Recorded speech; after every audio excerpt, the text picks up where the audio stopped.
mbote pe boye malamu na bino nyonso bakongomani obozali belé pour na kolanda bongo manaka na bino ya libre débat ya mokolo lelo le 28 février mokolo ya suka bongo ya mois ya février. Alors matondo mingi na bino nyonso. Alors lelo tokobeta bongo maimatali en tout cas 52e session il y a droit de l'homme au efungwa makibongo, il y a droit de l'homme ya oni au efungwa makibongo na Genève na Suisse boyebi bongo mokonzi ya mboka na biso tata wa ekolo Félix Antoine Tshisekedi Tshilombo azalaki obewana et puis alobelaki maimatali en tout cas droit de l'homme na mboka na biso alobaki selon ye bandaza na pouvoir aucun opposant aucun politicien akangami bongo pona mai oye azokanisa mai oye azoloba sauf bato basali infraction ya droit commun wana mokonzi ya mboka ndem talobaki alobeli lisusu maimatali en tout cas insécurité na partie est de mboka na biso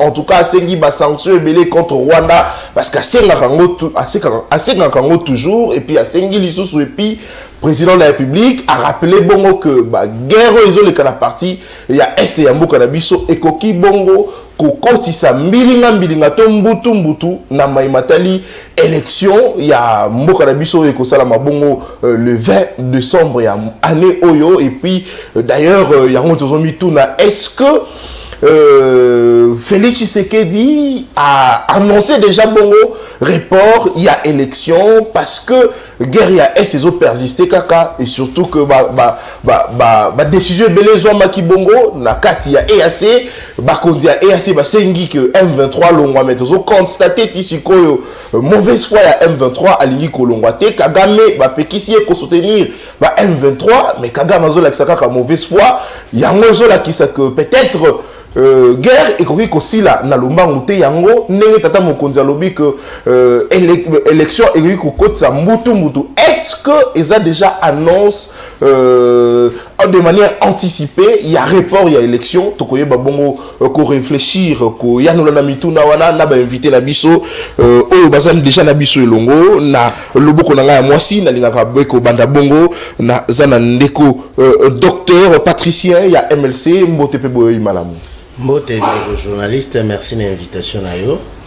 Nous ko bandate sans pourtant saluer ba co-débatteur merci.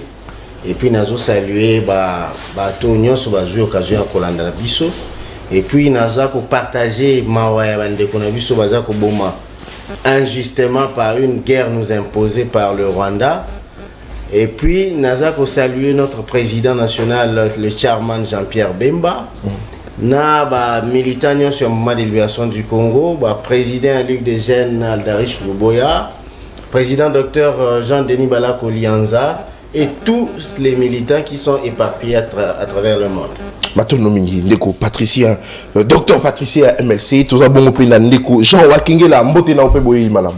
Mbote ndeko Nathan mbote na bako débatteur na ngaya mokolo lelo mbote na balandi nyonso ya émission libre débat mbote na bunagana ba peuple bana bunagana chanzu panzu et aujourd'hui Goma sous menace et le gouvernement congolais sous Félix Tshisekedi na ebité soki toza ba terre ba observateur ou toza ba paya na mboka na biso kotala maima ko leka na este sous gestion ya ndeko Félix Tshisekedi.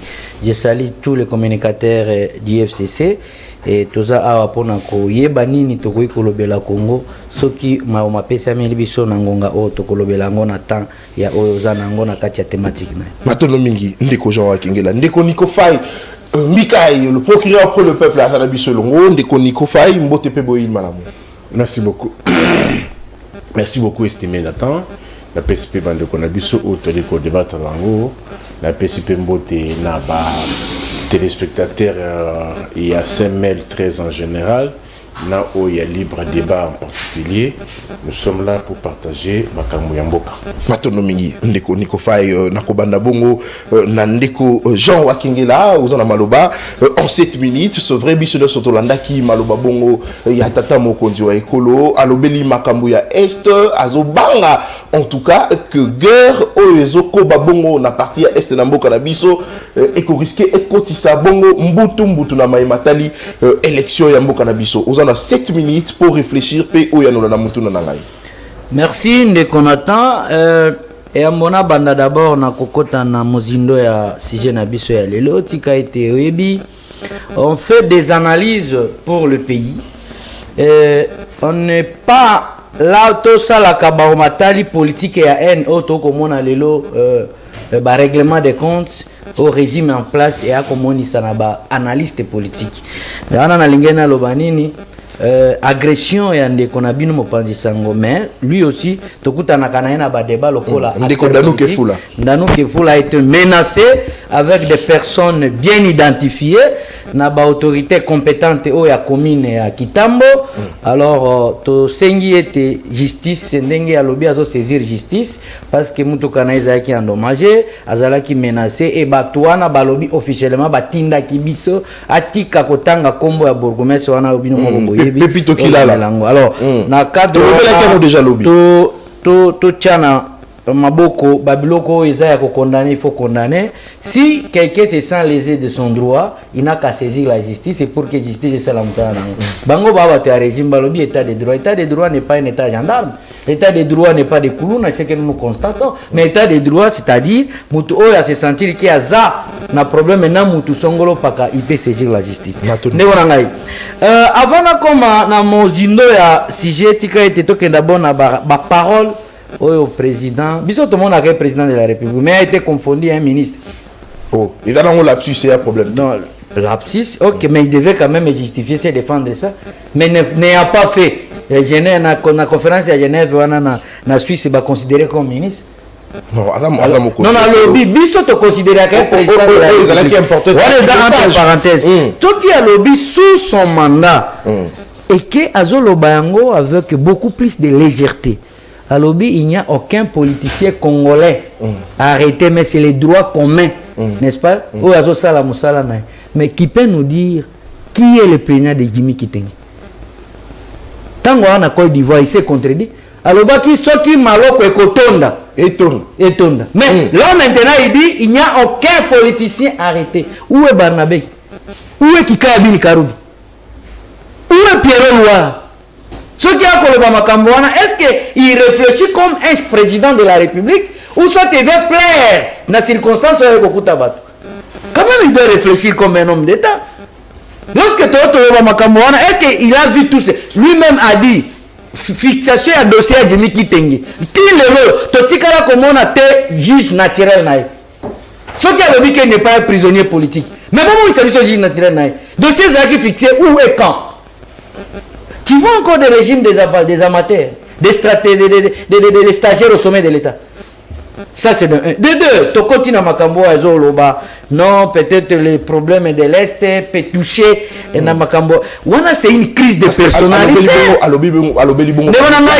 C'est une crise de personnalité. Et je me suis posé la question. Est-ce que le président de la République démocratique du Congo, avant Aloba, a ça la au moins introspection, n'a pas acté que le Cana Est? Depuis quand le président de la République a bandé la plénifié? Dans ma conférence est belé, les résultats sur place c'est quoi? Je me pose la question cruciale. En Nord Kivu, Tozan a 25 généraux à Goma. Tozan a bango sur place, plus les colonels. En Nord Kivu, Tozan a état-major avancé. Dans Nord Kivu, Tozan a force à Monisco sur place. Tozan a force à EAC. Et d'autres appuis militaires. Mais qui explique au peuple congolais le problème se bloque à quel niveau? Il n'a pas force de Soana Ezali, mais M23 a va avancer moko significative. On se pose des questions. Tout l'état de siège, 25 généraux sur place, des forces EAC, et Monisco et d'autres appuis militaires, maintenant, ce problème de l'insécurité à l'Est risque de bloquer le fonctionnement, moment entendu au peuple congolais à cause de là, en 2023, que et qui bloqué ma élection. Nous disons non, c'est une distraction. Tout doit être défini par le leadership de quelqu'un. S'il n'y a pas une politique orientée pour un domaine, il n'y a que des cas de plénition de toi en Angola. Non. Félix Tshisekedi est bel et bien, tant que Totali m'a ignoré sur ma collègue. On a au Congo, c'est lui l'auteur. Parce qu'il a voulu ça. Lorsqu'on est président de la République, tokendaka te ko solliciter mandat et pas ya peuple pour na koluka ba problème. Mais tu solliciter mandat et pas ya peuple parce que tu yeba ki ba problème et ne to ko solliciter. C'est-à-dire, on arrive pas au sommet de l'État pour chercher des problèmes, mais apporter un plus. N'a pas solution à vos problèmes au peuple azalaki nango. Mais arrivé de Félix Tshisekedi au sommet de l'État, il y a toujours des problèmes qui surgissent et donc non mais est-ce qu'on dit que Félix Tshisekedi a la raison té à Koloba Makamwana que guerre ya est et koki bongo ko kotisa moi ko so na matali élection parce que biso nyonso tozo au courant na maïnyo sozo le kana est ya mboka na biso. Il y a des jurisprudences, c'est pour ça en 2018. Tout ça là qui est élection. Il peut se référer à ça. En 2018, tout ça qui est l'élection, à quoi il s'est battu dans l'expérience. Mais est-ce que la biche qui me c'est bon monté quand même? Parce que tout le monde a bounaga dans ma boucle. Si aujourd'hui et que Makila ba Congolais sous Ndeko Félix Tshisekedi ça devient fond de commerce. Nenge a kolobalelo élection ko ça le matin. Nous on n'est pas prêt à ça. Il y a une manque à crise de personnalité. Donc nous voulons les élections dans les délais pour que dans les délais de leadership éclairé, na leadership moko très fort, na personnalité à côté les mela munguna na menacer Congo. Mais ceux qui bolobi que non élection ezala parce que il y a un problème à l'est du pays. Mais quels sont les appuis au bisoto kozo? Ces jours il y a ba Monisco EAC ba partenaire nyoto fiable akende koluka ba ko aider biso na Congo. Ba réseau de développement 25 généraux qu'on a eu au Tangelo, état de siège, état-major avancé, remaniement à la armée. On a ce sont des plaisanteries de théâtre. Ndeko Félix Tshisekedi doit prendre ses responsabilités comme un homme d'État. À distraire le peuple congolais, ma élection. Donc organiser les élections dans les délais et que le problème de l'Est doit être terminé parce que c'est lui-même qui est à l'auteur de tout ça. Alors, docteur Patricia, vous appelez en 7 minutes, Tomoni Mokondiambo Kanabiso, Koloba Bongo, na 52e session, il y a droit de l'homme, na Maïmatali, na ONU, il y a qui lobby Bongo na Genève, la Suisse, mais te constater, Félix Tshisekedi a émettre moi crainte moko boilo kola que guerre ya est nezo ko babongo et koki bongo kokoti sa moi kokoso na kati na Maïmatali élection ya mboka na biso mais ndeko Jean Wakenge la lobby jurisprudence ezali parce que la 2018 tout ça la élection malgré que na est de kuna guerre ezalaki. Est-ce que Félix Tshisekedi a la raison té ya koloba makambo aloba ki lobby na session ya droit de l'homme na ONU? Merci Ndeko Nangai. Nazalaka un peu mal à l'aise ceux qui tozobeta marambo etali mboka mais avec beaucoup plus de passion. Ngai ceux qui font communiquer na problème nazo ba acquis le président de la République a joué na sommet oyo. Le président de la République a commencé par brosser les tableaux qu'il a trouvés et ce qu'il a fait sur qu'est-ce qu'il y a comme évolution des droits de l'homme dans la République démocratique du Congo. Il vous dit des contraintes. Et puis il a d'abord avant la contrainte à lobby volonté. Le gouvernement congolais a travaillé pour que tout soit une élection libre, démocratique et transparente. Pourquoi à lobby peut bien exclu. Regardez des acquis parce que toujours beau sanake, tous ali bisognon sur congolais avec le même droit. Mutu azana Minembwe, mutu azana Chanzu, kuna mutu azana même droit que Moïse Katumbi, que Fayulu, que Ndeko Nangai Wakengela. Azana même droit. Est-ce que le président de la République a eu tort? Il y a qu'à exposer que Batu oyo bozono ba mingi que toke na ba élection mais nazana parti nanga moko ya mboka o ezali menacé. Oza menacé que processus autobandi déjà enrôlement ezako makambo zo le kakuna ezako empêcher biso toke ko ça l'enrôlement. Pourquoi? Parce qu'il y a déplacement des citoyens dans endroit ici qu'on va faire dans lobby mabe. Est-ce qu'il y a lobby le kuta? Le président de la République a dit clairement que akangi bakacho nyonso o ezaki ya kala na mboka oyo. Et puis La leçon vient encore de mon frère Jean. Non, ok, biso awa na ebi ki bato tout baza bilongi on a mona ki angotan to banda ko lité. Moi j'étais encore à l'université de Kinshasa. To banda ko lité pour na ba anere consort. Mon grand frère qui est en face de moi, il est Nico Faye. Il est le procureur. Il est parmi les témoins ya babilo kwana. Tout décriable, tout bêtement bagaz na ba mouvement citoyen consort ezaki pour que ba kanga ba cachot obscur, ba kanga ba problème ba torture. Biso tout ça là ba 6 jours na bakangi bino na université de Kinshasa ba cheo bandi ya noir ba yena bino a esinga lelo primature ezali ba boaki bino na si anini mo boyo baka mungongo ya mai.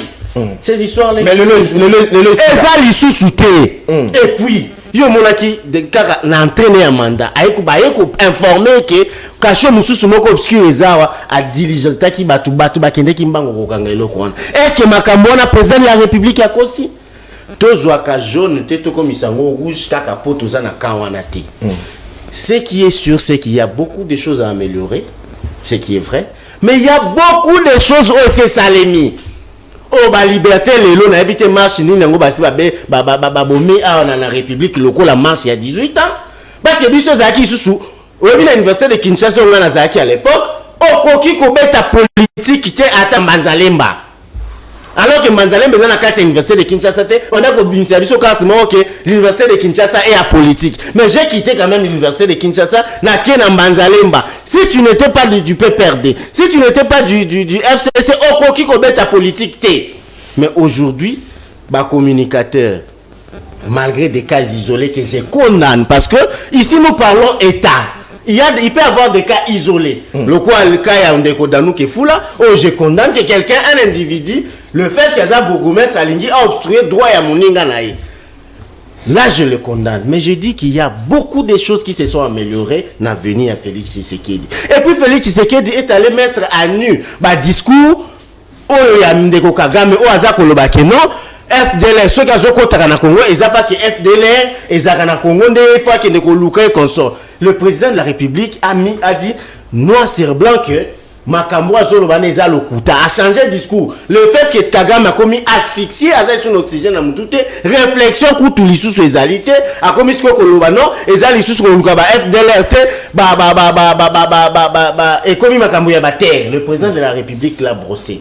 Et puis le président de la République a lobby que ici na Congo, tozali na koluka ko organiser élection oyo ba exclure mutu mon côté ba exclure parti politique mon côté parce que seulement azan attribue tel ou ethnie tel ça c'est un acquis mais le fait ya kolobaki baninga mususu baza kuna na Bukavu Goma et consort baza pe na même droit kende konangai Jean keyo kengai na ebite soki yebisanga tor nango ezawa soki ezali ngai moko je suis d'accord que nous devons le soutenir pour que guerre ici la bango pas dans le même droit parce que s'il faudrait reporter l'élection pour être Kimiana no kota aux favorables monsieur oyebi parce que seulement le Congo est entouré de personnes des sensationnels oyebi na bamboka nyonso ya monde quand il y a ce qu'on appelle guerre guerre au parti na bino ya munene ya mboka ezwami.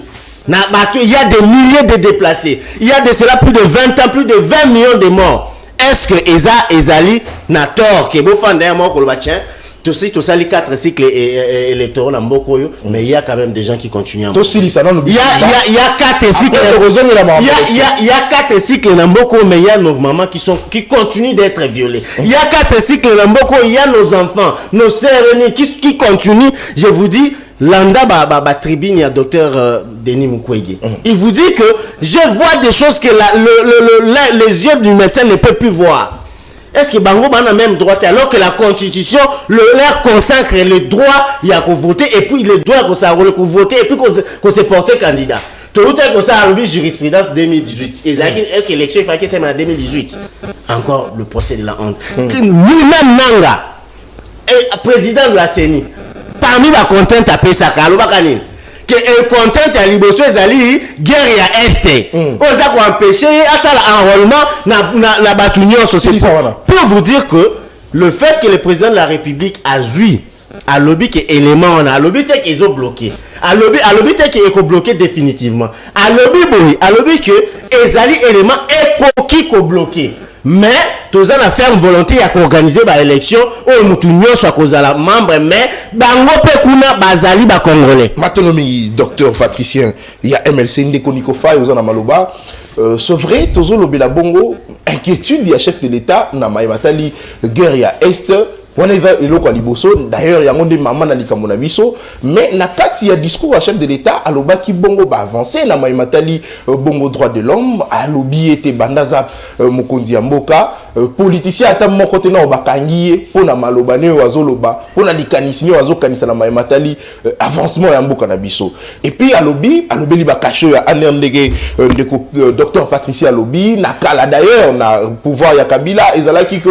soko lobi bakangi yo on a caché à Aner na Molili na bakacho ya Samabele ainsi de suite Félix Tshisekedi aye alongoli makamunyo sowana et puis le lot congolais a commis ko beta politique nela lingi partout na ba université ndeko docteur Patrick Alobi kutezaki pas si kolobango na ba université surtout na université Kinshasa sans qu'on a membre à PPRDT mais le lot Tshisekedi aye makamunyo se changer est-ce qu'ils ont ko beta la maboko te ndeko Nikofai ona maloba wana eza ya yo eza mutuna ou bien eza ndeko Michel docteur Patricia docteur Patricia eza ya ye ou bien eza yo eza yanga mais ya yambo na ko s'en passer na rappel nationalité peuple nanga ayeba ke lelo totikali na 300 jours selon calendrier na bango bo kalinga la wana na bakaka selon calendrier publié par eux 300 jours ba o bali ko kamba il faut ba pesa misolo élection isalma dans 300 jours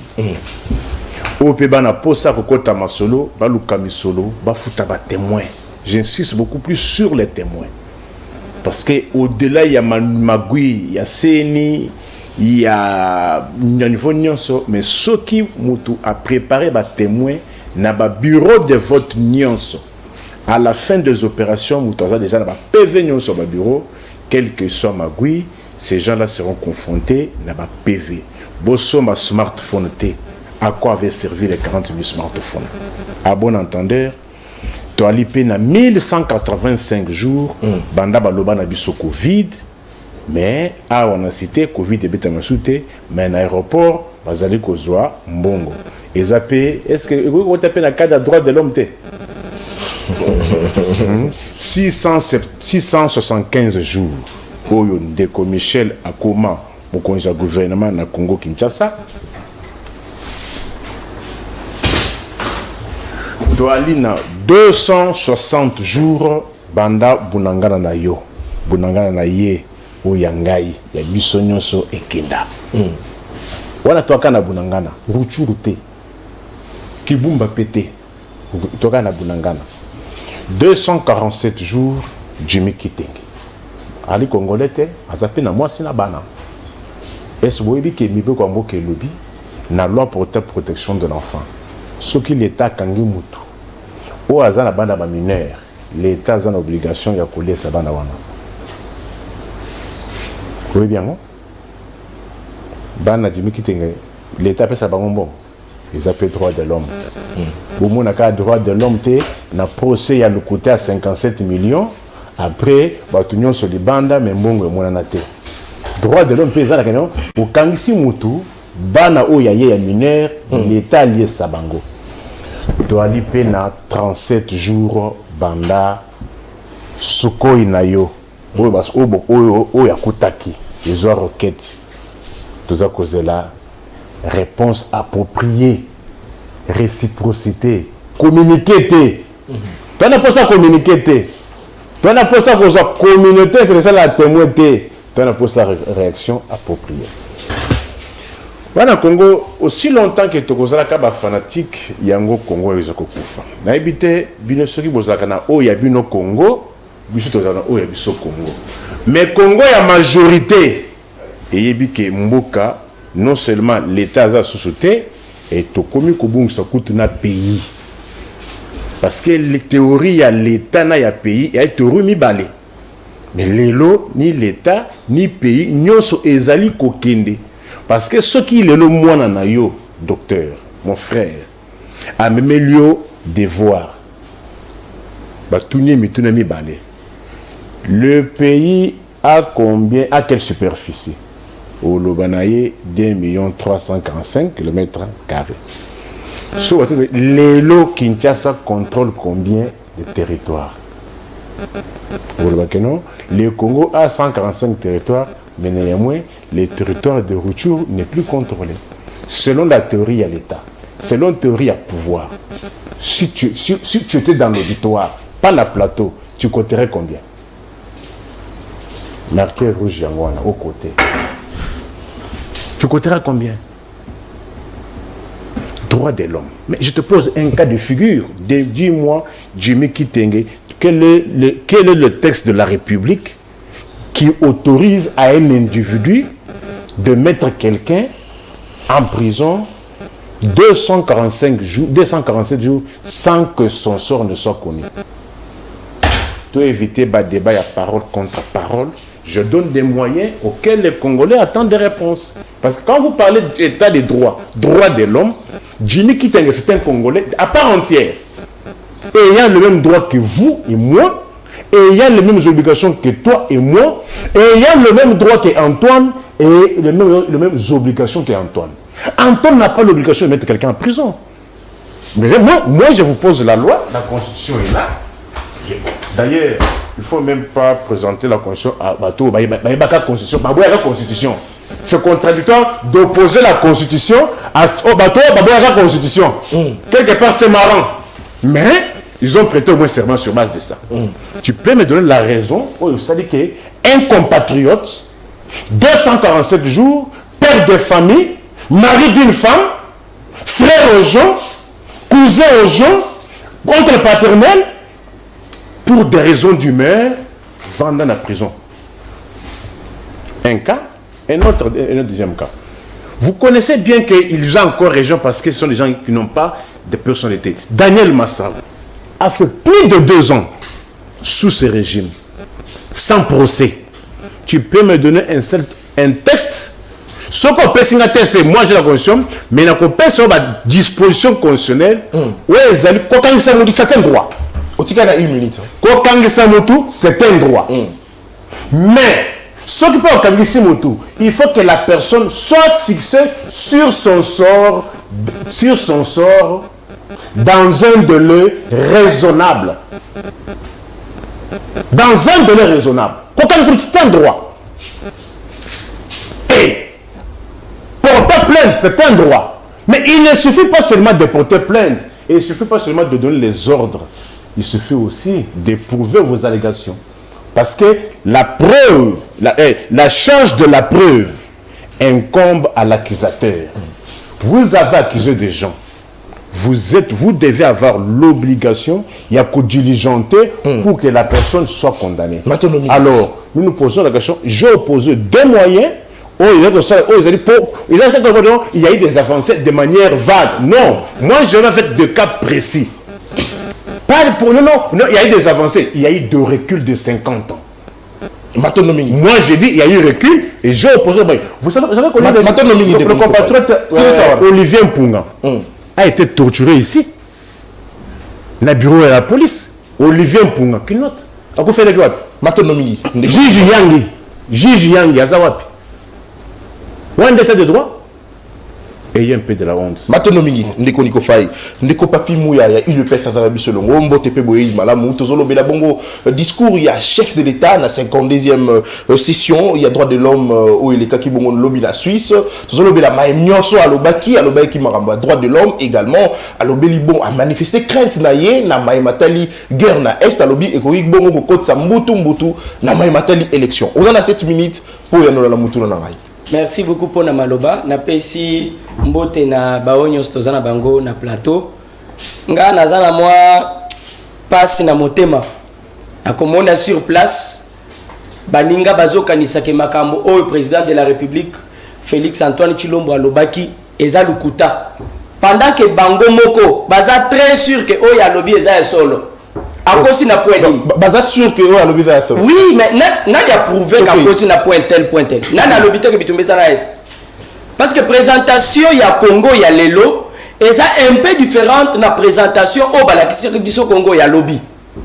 Congo o biso to yebaki toyebaki que M23 eza na kati ya koboma batu ya est. C'est le contraire avec ce que nous tous toyebi lelo. Toyebi que ce n'est pas le M23, toza na Rwanda, toza na communauté internationale oyo ezo bata masima ya Rwanda. Il faut batu baye beloko wana. Il faut pas donc sous Félix Tshisekedi ndé toyebi. Oui, effectivement. Félix Tshisekedi a permettre na monde entier lelo bayeba que ceux qui batu bazo kufa na est, ce n'est pas les petits M23 au bisognos tozolo à chaque fois M23 zoboma M23 on dirait M23 za na force ya koleka batu na Congo mobimba. Non, toza na Rwanda mais sima ya Rwanda nani aza parce que Congo na biso nga na lobaka toza vraiment Congo eza munene même population na biso ceux qui to se décider to lobité to kofi mingi to kotana na Rwanda. Je crois to ko écraser Rwanda dans peu de temps. Mais problème c'est na kati ya koleka eza que richesse auto za na kati ya Congo na biso et lukele biso ba problème depuis longtemps. Na ba onyo so bazwa kita ya ko diriger mboka na biso. Ba tuana ba diriger ki mboka na bolingote. Ba diriger ki mboka na bomokote. Wana zo ba bongo bata 18 ans. Je suis en train d'étaler les cas. Je vais pas kokende gauche droite. Parce que ba attaquer discours mais ba monaka avant discours ezala kité. Mboka na biso parti munene zalaki déjà ya koteka. Les autres ont cité quand même quelques territoires auto yebi officiellement que ça bakangi yango eza na maboko ya munguna. Mais kala toyebaki yango te. Donc ceux qui nyonso ezo yebana lelo c'est grâce ya Félix Antoine Tshilombo Tshisekedi. Oye sengeli congolais nyonso oya lingi mboka na ye. Oya lingi makambo etambola à soutenir.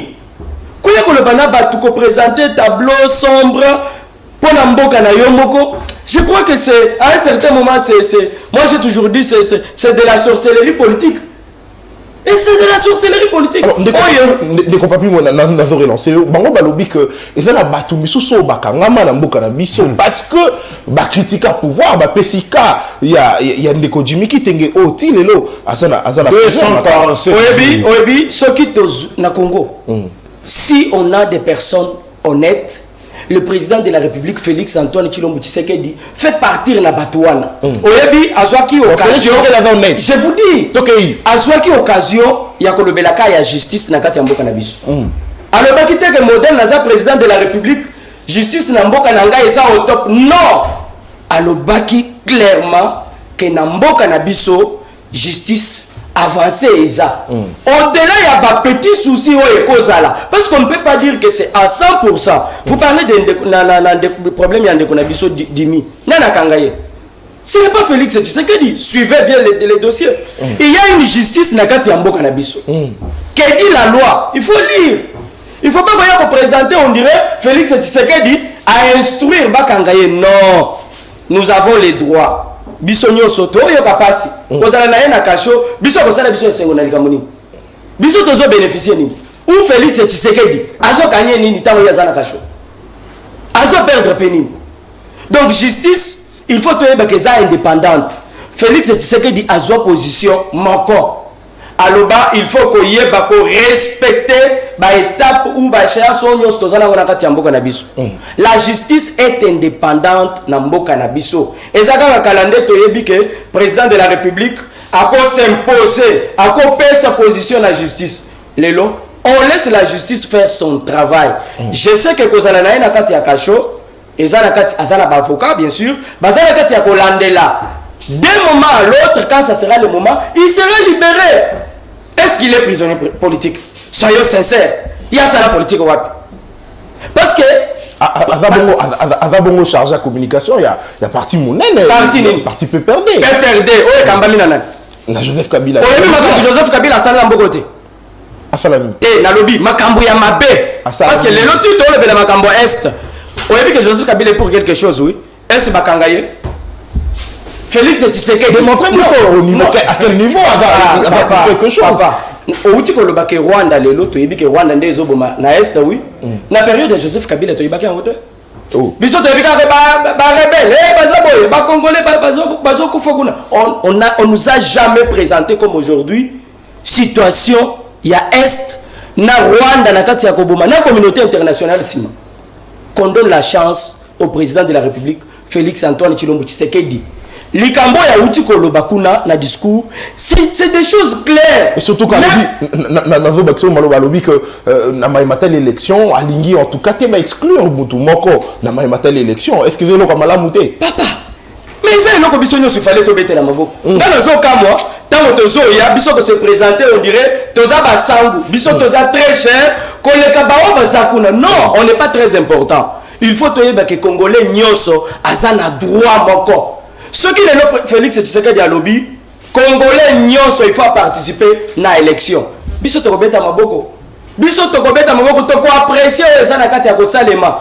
Félix Tshisekedi atikala jamais kolobake na Congo nyonso ezotambola malamu. Non. C'est monsieur honnête et sincère à tel point qu'il est capable ya kolobake non sur certains points, je reconnais que les choses ne sont pas encore arrivées, mais on sait pas. Parce que besoin de justice à Malonga. Besoin de justice à Malonga. Tu sais combien de temps on a problème de justice? Justice ou ya kanyaka. Tu sais combien des années si madame. Besoin que c'est que si c'est quelque chose de 4 ans. Non mes frères. C'est que dia kokende. Mais toye bake awa tozana yo tokozonge lawa ezana ba congolais ba ko réclamer Félix Tshisekedi. Maintenant mingi ndeko papimo ya UDPS ndeko Jean Wakingé lozana maloba tout moni Félix Tshisekedi a lobby que alingi te na élection ya 2023 balongo la tamoto moko poto monaki na na élection eleki to monaki ba misusu balongo la ki bango na course injustement ou pas mais quand même balongo la ki bango Félix Tshisekedi alingi mutu nyo sa participer na élection mais quand na maïmatali guerre en tout cas ils a fondé ou pas mais est-ce que ndeko Jean Wakingé là au canisi que lelo soki vraiment tous ça va congolais tous ça na bolingo mboka na biso to koloba que te to tikana nous élection to reportango pour une année to silisa nanu makambu ya guerre et puis to kozonga la siko makambu élection est-ce que canisi bongote ndeko Nathan na banzi était na ebisaki ok il y a des jurisprudences qui existent en matière au Koloba.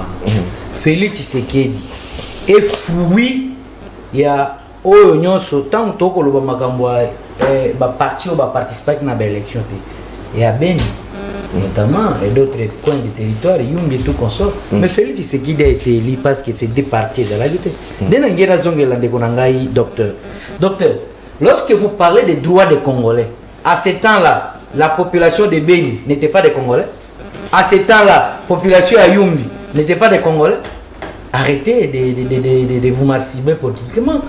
Parce que l'Okoloba, ça n'a pas de sens. Au Lobino, sous Félix Tshisekedi, il y a des cachots de l'ANR, et ça qui étaient je crois que Kouloutou a aussi posé une question très capitale. Je sais que dans votre temps d'antenne, vous pouvez répondre. Est-ce que vous voyez Sabiso David, au président de la jeunesse, est décidé? Azamoutoute, tant que vous avez marche, est décidé en face de l'Assemblée nationale. Est-ce que vous voyez Sabiso William Ngoy, na ANR, la bureau ANR, à Koufaki na ANR, et puis Bakundi on dirait Soso? Est-ce que vous voyez Sabiso que général de Kaïmi? Bolobaki bopé sabiso enquête jusque là. C'est où? Est-ce que vous connaissez sabiso que oh CG a appui à partir du tracabiliste à Koufa Massas à bout portant na ba machette à Koufa na balabala en face à Sendu il y a 20 mains. Donc tu vois que ceux qui ont le cas avocat et agent matundu. Vous connaissez ça ba congolais ba kolanda biso. Lorsque vous dites des choses, au lieu d'un plateau, vous c'est rassuré à kake, babiloko bokoloba, retourne en moi cause à la nengeni. Nous devons quand même être sérieux. Alors au lobby babiloko mususu étudiant ou akufana une tendance. Il y a sa population hein. C'est sous Félix Tshisekedi, les Congolais bakoma banyama. Sous Félix Tshisekedi, liwa ba Congolais non, ce n'est pas un droit acquis. Non, il faut quand même être sérieux. OK, sous makambo ndekonanga ya lobby bon. J'ai beaucoup d'estime avec vous. Mais lorsque vous voulez minimiser quelqu'un, il faut quand même assumer vos responsabilités. Je tiens à vous rappeler que Jimmy Kitenge, c'est au cadre du... Il n'a jamais été Jimmy. Il n'a jamais... Tu m'as à niveau aux Olobawanate. Ok. Je suis civilisé. Okay. S'il vous plaît. Allez-y. Je tiens à vous rappeler que Jimmy Kitenge, c'est un haut cadre, secrétaire national en charge des partis politiques, des communications. Il y a PPRD. Un parti politique qui a milité pour pour qu'aujourd'hui, passation pacifique et saline. Un parti politique qui a milité à ce qu'aujourd'hui, le loyo, bozala na pouvoir, bozala ba détournement de bozala. Un parti politique qui a milité à ce qu'aujourd'hui, bosomba ba avion et que la République en pâtisse. Un parti politique aujourd'hui, ça y est, bino boliambongo ya ram. C'est ce que vous devez reconnaître. Donc, nous on a fait ça avec je voulais minimiser légèreté. Alors, rien. Je voudrais lui faire voir partie responsabilité au Jimmy qui a quoi assumer au sein d'un parti politique. Très bien. Okay. Alors, deuxièmement, vous avez dit oh non, Babylone Kognonso, le régime passé à faire. Bon, moi je comprends, je ne sais pas, moi j'ai fait les débats avec qui, bon, papi, ok, je comprends aujourd'hui, c'est toute la première fois de partager plateau. Est-ce que vous connaissez Sabatou, le pourquoi de biceler le prison? Avec pourquoi de biceler le Nakatia prison? C'est biceler, alobaki bosorote. Mais mon niveau tikaiti, agent de Konabino, partenaire Nabino. Sur des accords nuisibles, économiques. S'il te plaît, il n'est pas non seulement partenaire, il est privat. Ok. Je peux aller. Merci beaucoup, Gouloutou. Privat. Merci beaucoup, Gouloutou. Est-ce que au Congo aime Congolais, pourquoi les biceler Nakati? Na ebisi ok, biso ba communicateur au toko sala FCC. Toko sala ba politique qui était sur place sous l'arbre. Est-ce que yo mona quitté na Kalima dans la province du Maniema minéraux au pesa ki Kagame de konabino frère ami. Mona te ba kumbaki ba. Ce qu'ils ont ba accord. Est-ce que tu peux me citer un seul accord où le régime passé a fait sous Kagame? Nous avons vu le Rwanda ici. On est à Kini. Bon, ici, Ndeko Kagame a contrôlé l'aéroport à Goma.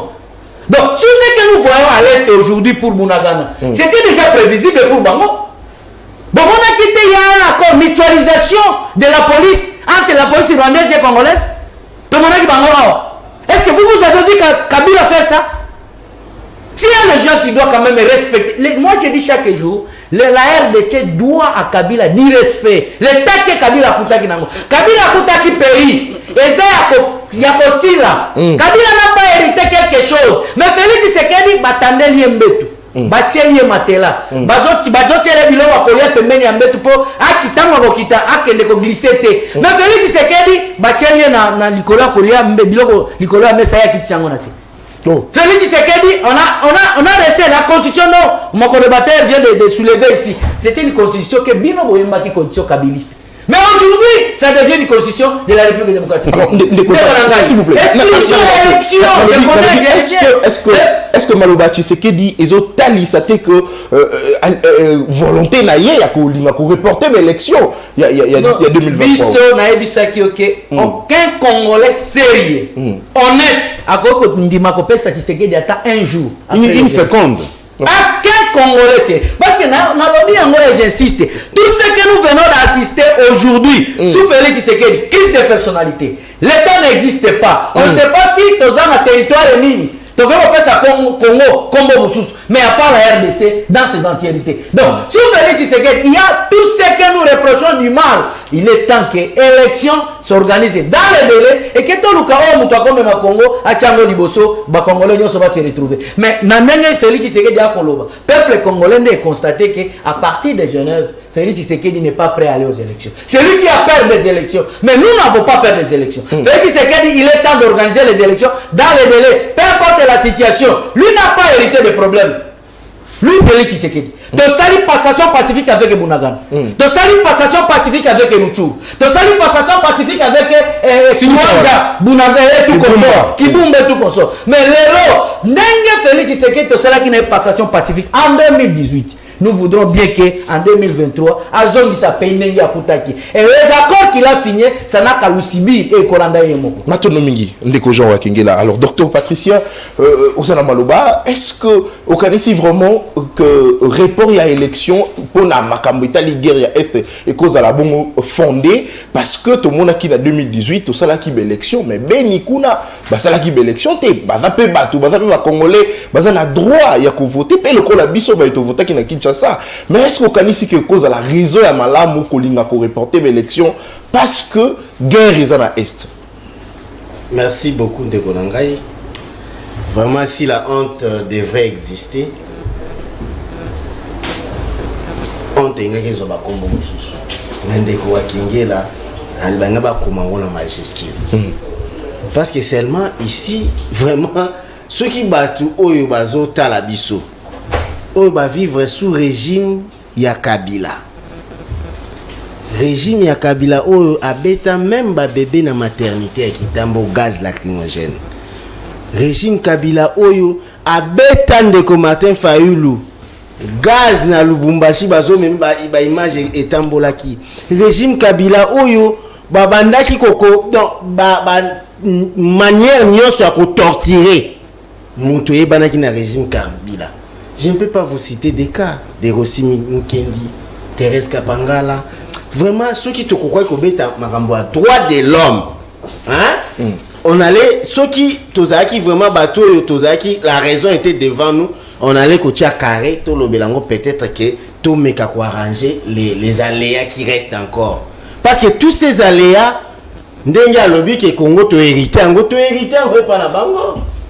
Tous ces aléas, la corruption, la justice inféodée, tout ça, tout hérité, on veut pas la bango. Tous ces aléas où tu vois un général a quitté le bino dans le pango, a mis bino nyonso dans le pango, sans document à justice, sans eloko, a vu à une famille à compte ici dans le pango bino bokola. Tout hérité qui on veut pas la bango, c'est ce que nous avons trouvé. Mais le président Félix Tshisekedi vient dire que non, moi je suis congolais, des pères et des mères, nous devons faire des choses autrement, nous devons aimer notre pays. Dekoniko Faye, qui s'appelle procureur de la République, a dit Procureur général près le peuple. Ok, procureur général près le peuple, a dit que la Constitution consacre le pouvoir. Il y a des séparations du pouvoir. Quand tu dis qu'un président de la République peut donner ordre, il y a quoi arrêter qu'on sort, je m'étonne. Mende Konangai,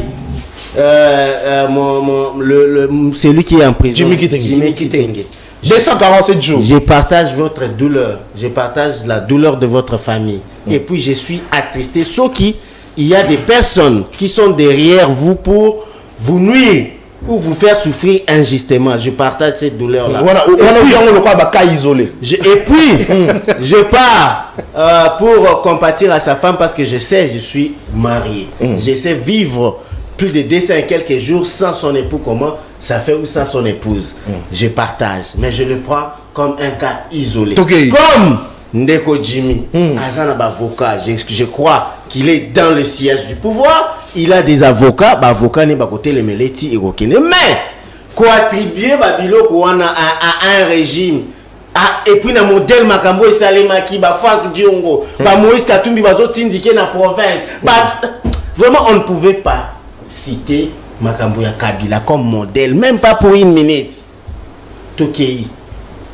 C'est Joseph Kabila qui a bradé notre pays. Il a bradé les Congo contre sino-congolais. Bon, le Belango a raté. Des milliers de dollars partis en fumée. Est-ce que tu es battu en contrat chinois? Les experts en Photoshop. Babande Kotambu c'est la biso en Guana Bapano. Quand j'étais étudiant, je me disais, ceux qui n'ont pas si chic, dans le temps, on a métro Rwanda, qui est un bon magasin, Tigard Central.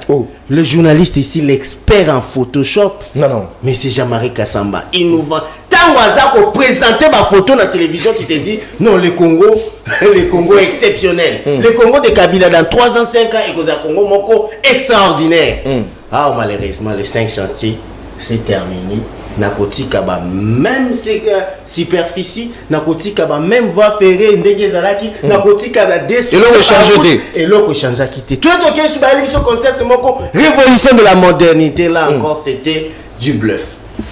Vraiment, si Mouto a présenté photo, ce qu'il y a Mouto à Salaka a créé, moi, si moi, ça pour l'igner pour une image à photo. Mais c'était grave dans la ville à Kinshasa. Mais qu'est-ce qu'ils nous ont laissé? Une révélation grave. Si nous étions un état sérieux, Nandenge a lobby et Zalaki lobby, mais Moutoulouko a tout, concours qui n'a pas signé contrat sinon congolais, en prison. Même si une union sacrée, parce qu'ils ont bradé notre pays, ils ont vendu notre pays. Ils ont vendu le pays de Lumumba. Ils ont un lobby boy. Batu oyo ba participer qui na ko concevoir, ko élaborer contrat chinois sino contrat sino congolais soki bazali ata bakuti bango na kati ya nini ici on parle de pays ata bakuti bango bazali kati ya union sacrée bakanga bango parce qu'ils ont vendu le pays tala ba chiffre donc mutu azotekela eloko ngala sina tekeli ebele mais ya pesi ngana no ata un quart eloko epaki apesa ngai te bayebi ko tonga na contrat na yo papa ko tonga biso 3000 et quelques eloko au salité au kotonga ça quelques eloko en cours ça fait combien de temps contre les exister mon frère cher frère et puis mes chers co-débatteurs quand nous devons co-débattre de notre pays tout le la kabita dame n'a pas problème tout ça a dépassionné dans ma couleur politique. Alors, le contrat Patrick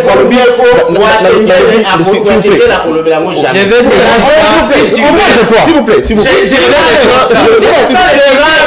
Je rentre maintenant ici. C'est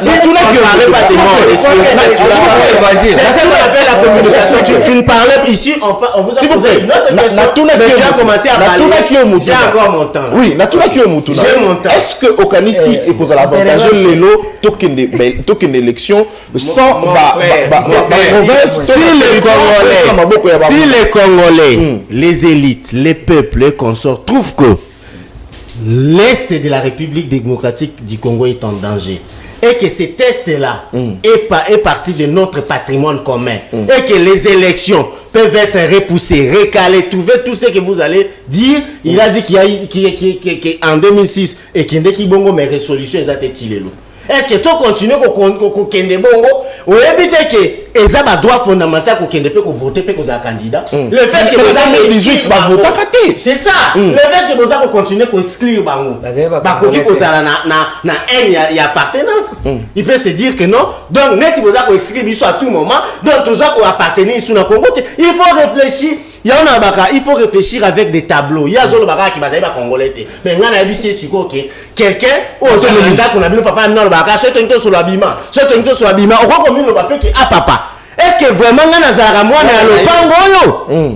Mais c'est de cette réflexion que nous devons amener le Congo. Ceux qui vraiment qui peignent et ça parti à Congo. Moi, je ne m'énerverai pas que tout soit tout récalé l'élection, tout repoussé, tout ça la ligne, mais ils ont d'une manière consensuelle. Et c'est ça l'élément déjà dans Mboka Oyo. Très bien. Ça c'est mon opinion partie privée. Maintenant Mingi, Ndeko, docteur Patricien, Ndeko Niko Faye, aux en Malouar, 7 minutes sont pour rebondir. Également exposition. Nani. Parfois je commence à me gêner quand on a un plateau pour qu'on ait tout ça quand a débat, il y a parole contre parole. Là, à ta peuple oyo azali ko se démener mutako longanda connaît pas ce que courant exaté à qui ne koluka place courant exaté pour la télévision à la émission et que tout qui ne ka boyer pour ne rien comprendre. Non. Nous parlions de violation des droits de l'homme. Vous avez dit, oh, ça s'est fait. Il n'y a pas eu de cas. Mais moi, je vous ai opposé un cas. Pas un cas, des cas. J'ai cité Dimi Kitenge, 247 jours. Là, on dit que non, ce n'est pas le président. Mais dans l'ancien temps, c'était qui? Parce que vous avez parlé de Rossi Moukeni. Kabila était allé pour trouver Rossi Moukeni. Il dit aussi séparation du pouvoir. Là, il y a séparation du pouvoir. Tu comprends? C'est-à-dire, je n'ai jamais vu. C'est-à-dire, cette histoire des Mobutistes et de leurs enfants. Peuple congolais, moi je suis zaïrois congolais, dans quel état était la République du Zaïre le 17 mai 1997? On a mis la Constitution, ils sont en train de bafouer la Constitution. Ils ont combattu la Constitution qui devait passer au référendum. Ils l'ont combattu. Quand ils combattaient cette Constitution, c'était pour quel texte de la République régente le pays? Vous avez combattu cette Constitution. Je vous ai opposé les moyens. Aucune réponse. J'ai cité Daniel Massaro. Moutokoti Boloko. Plus de 2 ans. Nandenga. Bon, il était entré par quel acte? Ailleurs, par quel acte? Parce qu'il n'y a pas eu de procès. Daniel Massaro. Moi, il faut débat ya boye. Quand il y a maloba. Je vous oppose, vous allez me lire la loi. Lis 4e paragraphe, article 18, na article 19. Quatrième. 18. Le garde à vue ne peut excéder 48 heures, voilà. À l'expiration de ce délai, la personne gardée à vue doit être relâchée ou mise à la disposition de l'autorité judiciaire compétente. Jimmy Kitenge a fait 23 jours à l'ANER. En vertu de quelle disposition? Si ce ne sont pas les humeurs de l'ANER et de ceux qui le dirigent. État de droit, c'est ça. Article 19. 19. 4e paragraphe. Non. Article 19. Oui, oui. Le droit de la défense est organisé et garanti.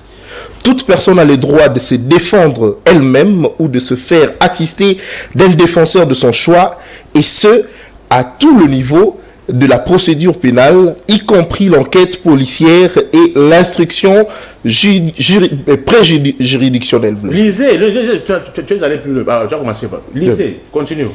Elle peut se faire assister également devant le service de sécurité. C'est tout? 19, c'est tout.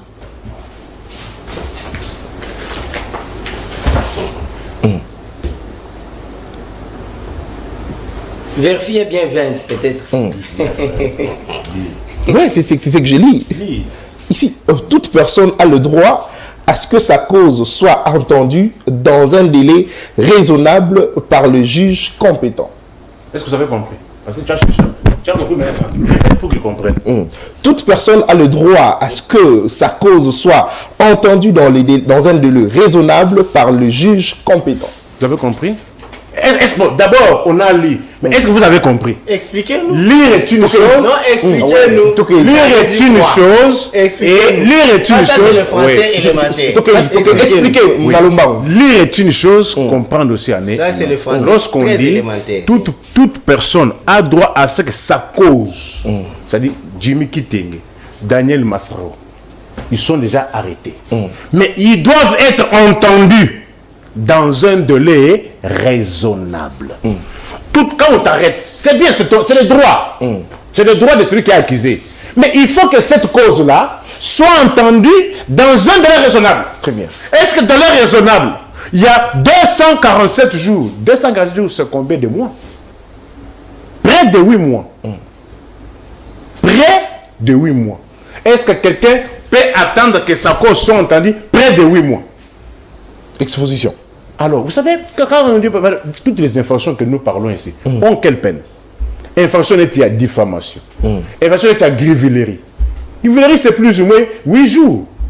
Mais quand on te garde 8 mois, au lieu du son à yoté, vous appelez ça état de droit? Moi, je comprends. Bamoubutiste, Naba Nabango. Quand le MLC, il ne doit pas se dédouaner à 18 ans. Le 30 juin 2005, parce que maintenant il faut qu'on reprenne, Bemba marionnette à Kabila, Aloba Bouye, Asengi na Rouberwa, Rouberwa tikelanga commission défense et sécurité pour défendre le pouvoir Kabila le 30 juin 2005. Quand on disait que le 30 juin, tout s'arrête. Bemba, vrai ou faux? Bemba ici, ce n'était pas dans les 18 ans. Ou bien, vous voulez, c'est comme si vous n'avez pas participé dans les 18 ans. Qui a interdit? François Mwamba, ministre à budget. Nanzela Kendemboudi, pour l'accord Yamboudi dont on parle. Qui a appelé François Beya? Ce n'est pas Bemba. Même, je pose la question, répondez-moi, le 30 juin 2005, qui avait demandé à Rouberwa Atikele commission sécuritaire et de défense pour défendre le pouvoir. C'était qui? C'était pas Bemba. Tu étais étudiant, non? Tu as oublié? Avant de parler, il faut d'abord que tu aies sur la place. Si ça. Les pays, en politique, on sa chance de mon amai. Politique, on sa chance. Il y va de notre vie. Liz Truss, première ministre britannique, à Salika 45 jours. Comme l'Angleterre traverse une période très compliquée. 45 jours, on a vu qu'il n'y a pas de signaux. 45 jours, partez. Il n'y a pas de sa chance. Si ça va. Pour sa chance. Pour comme ça va voyage 8000 ou bien 1000. Zelensky, agressé maintenant fait que 2 voyages. Zelensky 2 voyages. Papa Roma 11 ans de règne, 41 voyages. Lula da Silva au Brésil 2 mandats au Sénégal, 148 voyages. Mais à moins de 4 ans, combien de voyages? Et quelle solution? Combien de voyages?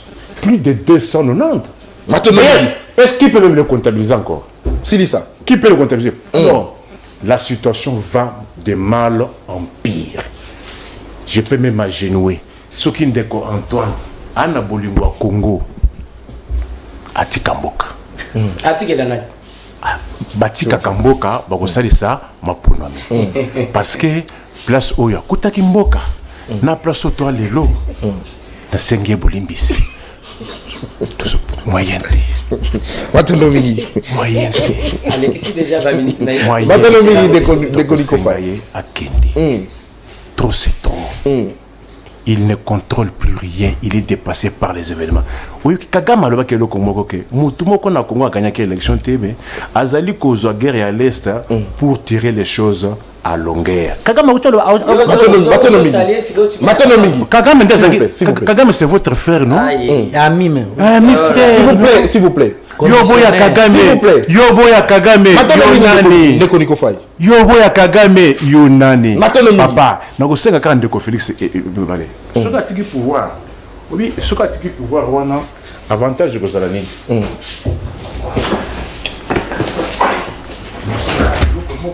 Parce que il y a des sous.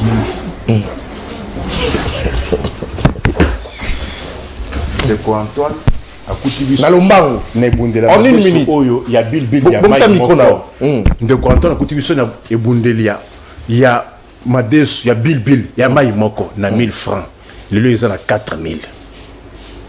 À côté qualité. Et comme 4000. Ils sont bana oyo, bana bakoli andengeli. Moyen te. Na bro, à côté brosse dans oyo, 400 francs. Brosse oyo, il y a VIP, na autour somango 1000 francs. À côté kate. Lelo oyo, ba étudiant ba komi kobeta ba convoyeur na ba receveur pour prix à transport. Maintenant, alors, Ndeko Papi Mouya, c'est vrai qu'on rebondir na maïno sur le bami na plateau, mais est-ce qu'on can ici que l'élo et qu'on a vraiment malamu mingi tokende bongo na élection sans ba parti oyo eza na maboko ya ba M23 parce que Tshisekedi Félix a lobby que guerre ya est et koki bongo ko tsa mbutu na maïmata l'élection to mona ki bongo na 2018 to sala ki élection parti ya est na beni kuna ba vota quitté mais est-ce que au canicité que parce que ba kongomani miso so ba na pose élection est-ce que au canicité que to ko kende kaka bongo bango ba voter te to kende kaka bongo parce que 2018 sala ma epé bongo ozana maloba. Merci beaucoup Ndeko.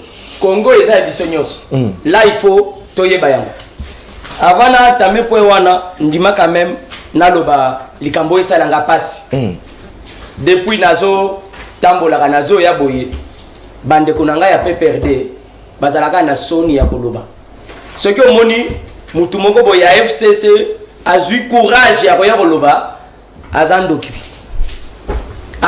ya munene poko lela nyonso tozolela na Congo lelo pasi nyonso tozanango mutu ache biso na pasi oyo ayebani pasi nyonso biso ba congolais tozana kati ya kolela lelo muto ya lobby ke parti moko ya ba congolais bango bako participer na ba élection te à maintes reprises ceux qui ont organisé l'élection bango bazalaka mupanzi muto na ayebani Joseph Kabila oyebi ko citer ta kombo na yeboye et ça la kanga na ebité kanda ou eloko na banga kana respectaka position ya Félix Tshisekedi ya kolobakete oya asali to limbisi ya vanda kimia botika Kabila vanda kimia Joseph Kabila yemoko na pouvoir à lobby ceux qui n'azalaka na batu 15 personnes autour de moi Congo il y a qui changer Joseph Kabila yemoko c'est que batu nyonso ba travailler na Joseph Kabila baza ki ba ventrier ya munene baza vraiment ba grand doki basala eloko te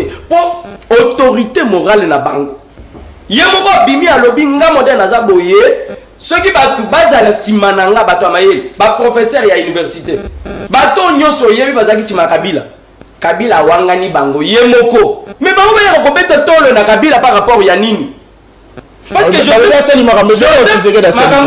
Joseph Kabila ye moko na koyeba mabe na ya sala atikala koloba te yo so mona Joseph Kabila lo bon déjà tu es dans le baraté ndimana qui a pouvoir il y a peut-être modèle à Betitolo peut-être ndeko ja solo la kana Joseph Kabila aussi oloka loba aloba na pas ba défendre par rapport ya nini atana ndako ne pas loba te Joseph Kabila fait partie ya batu baboma Congo na biso soki tondimi Joseph Kabila vanda ezana bolingo Félix Tshisekedi azana ngopona ba congolais nyos alobi oyo eleki na ndimi na nga na limbisi totonga Congo tokotonga Congo ndenge nini omoni ba utiko bimisa ba ekolo ya madesu tokotonga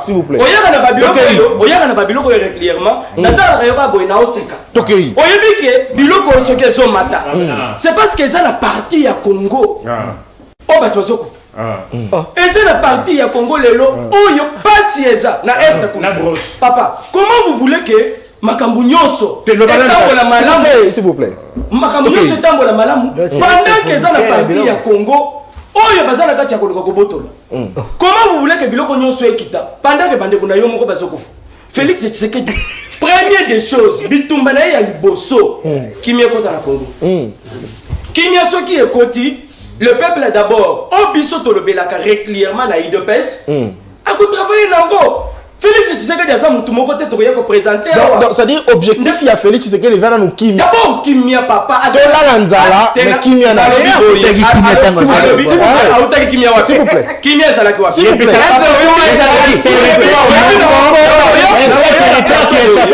nakoya na plateau boye okomema biloko te ezolakisa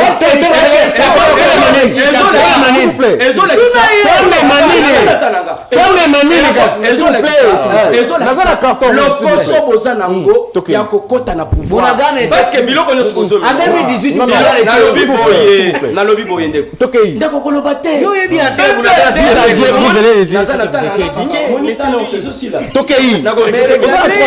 omoni pasi nyonso tozomona lelo auteur nango ya munene eza Joseph Kabila Félix Tshisekedi nazozonga mon cher olobi mingi s'il vous plaît olobaki mingi tikana ndeko jo kana respecter tana tokei papa toza na démocratie tokei papa tokei pasi nyonso toza na kati ya komona Félix Tshisekedi azobunda pokimia ekota banani bakreaki mobulu na mboka oyo banani babomi lelo tozosite quelque cas c'est vrai na uti kolobaka Félix Tshisekedi fait partir na ba congolais au bazar honnête ce qu'il reconnaît Andimaka quand même qu'au-delà de tout tolobite que changement est total non il y a quelques cas qu'on doit revoir quelques cas isolés alors Belian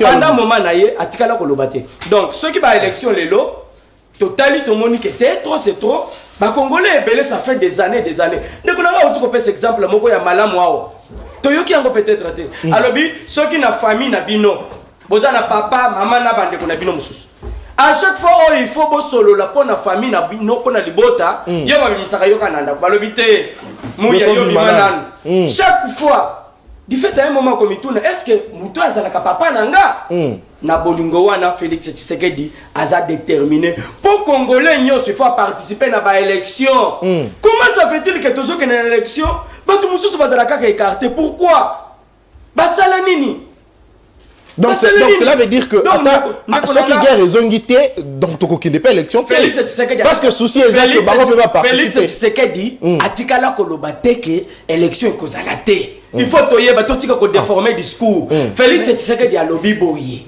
na modèle tozo kendele na makambo azobanga voilà c'est crainte pour quelqu'un oya lingi mboka na ye il faut crainte wana ezala ndeko tu ko déformer makambo te non Félix Tshisekedi a lobby élection kozala te ce que ezala mutu azana volonté ya ko organiser élection na délai eza normal eza Félix Tshisekedi tozo déjà la processus ndeko azana carte na basité po ya mutu a pe perdre ya mutu na bango baki mutu na bango lobby ba sur carte d'électeur te ya soit quand même à désobéir d'ailleurs na autorité na ye abimi alobi Yanga yango. omoni Oh. mutu olobi nazwaki karte alobi tokende na élection Moi, akokende ça, élection Congolais. Mais quatre nalobi akokende S'il vous plaît.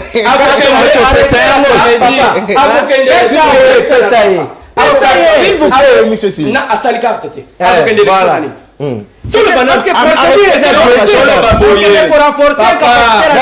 okasinga tani Merci nalobi te na awa